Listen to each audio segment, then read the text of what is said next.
pare koje... Preležite virus, dobijete antitela. Uzmete eksperimentalni lek, dobijete antitela. Antitela se ne razlikuju od antitela. Pa zbog čega terate ljude koji imaju antitela da i pored toga uzmu eksperimentalni lek?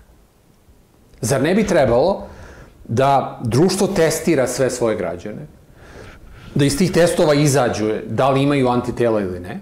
To je značajan podatak. Naravno, on nije jedini i samo to treba da se gleda da mi se ne bi javljali kojekakvi nadri stručnjaci. Ja razgovaram sa lekarima svakodnevno, i u zemlji i u inostranstvu, o tome šta se dešava. Ja ne formiram politike tako što sam seo, pa vidim ima tamo neko biračko telo kome bi se svidelo da kažem nešto, pa onda to govorimo. Ja razumem da je to najbolji napad da tako pokušate da prikažete ljudima, ali mi ozbiljno pristupamo ovome. Mi smo zaista državotvorna opcija. Ja ne pričam na pamet. Naučni pristup je jedino što znam u životu. Ja sam inženjer elektrotehnike, utemeljen u prirodnim naukama. Vodim računa o brojevima, o statistici, o zakonitostima. Time se bavim, to mi je ceo život.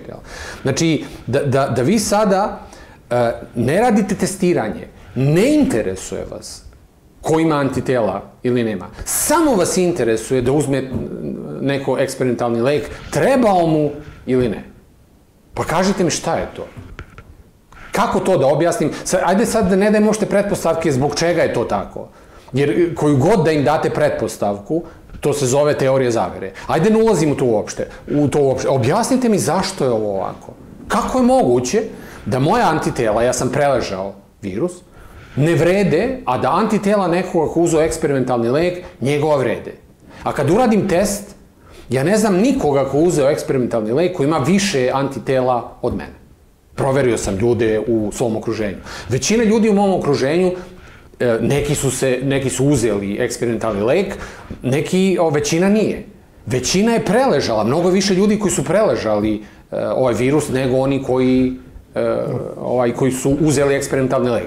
Pa kako je moguće da celu tu populaciju hoćete da izuzmete iz života praktično? Jedini zaključak je da nije bitno zdravlje, nego postoji neka druga agenda.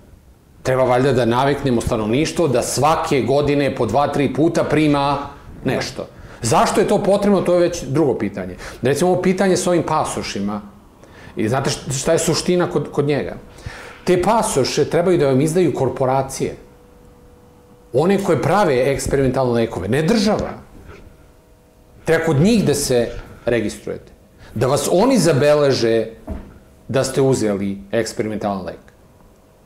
I onda iz ovoga vidite da mi zaista klizimo, kad dodam tome i ove globalne korporacije, šta se dešava na društvenim mrežama, način na koji se cenzuriše, evo vidite, ne možemo reči neke da koristimo u emisiji. Znači, ta cela kontrola ide jako, jako daleko. Imate jednog propalog programera, koji je jedan od najbogatijih ljudi na svetu. Ja sam programer, znam kako izgleda program koji on pisao, znam ga u detalje. I da jedan propali programer koji nije ni školu završio, koji ni softver ne ume da napiše dobro, ali je odličan poslovan čovek, da mi on određuje i pitanja oko zdravlja i pitanja oko ovog nazovi globalnog zagrevanja i oko ovih da prskaju po nebu koje šta da zadrže sunčeve zrake i ostale budalaštine koje izbacuju ljudima. Po nekom trenutku moramo da se umijemo. Znate, ovo je zaista jako ozbiljna i teška situacija za sve nas i mislim da smo u situaciji, recimo, u kojoj su bili ljudi koji su bili u nekim logorima smrti, bilo u Jasenovcu ili recimo Auschwitzu ili bilo gde drugo u svetu, gde su se nekako do poslednjeg trenutka nadali da neće njih. I onda vam sa 10 ljudi kontrolišu 1000. Zato što 1000 kao ovce sagnu glavu, neće da gledaju, ne interesuje ih. Pa moramo se probudimo iz te letargije. Mi smo suveren narod na ovom prostoru. Jedino suveren narod ima mogućnost da odlučuje. Pa ne možete da prepustite jednoj maloj grupici ljudi da upravlja vašom sudbinom, da upravlja vašom decom i da vam određuje sve.